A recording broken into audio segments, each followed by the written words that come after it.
If you need to recover your AppsFlyer account but no longer have access to your phone number, follow these steps to regain access. This guide will walk you through the recovery process. Step 1. Visit the AppsFlyer login page.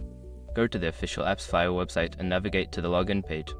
Look for the option that says Forgot Password to initiate the recovery process. Step 2. Enter your email address. Don't continue before doing this. A lot of online accounts end up exposed in breaches without people even realizing it. Use SROC to constantly monitor your email and accounts and get alerted immediately if your information gets leaked online. It scans billions of breached records 24/7 in the background. And honestly, for a few dollars a month, it's something everybody should probably have. Link in the description. Step 3. Check your email. After submitting your email, check your inbox for a password reset email from AppsFlyer. If you don't see it, check your spam or junk folder to ensure it hasn't been filtered. Step 4. Follow the password reset link. Click on the link provided in the email.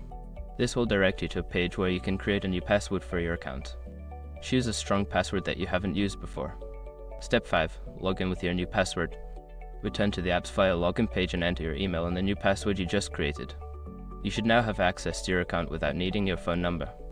If you encounter any issues during this process, consider reaching out to AppsFlyer support for further assistance.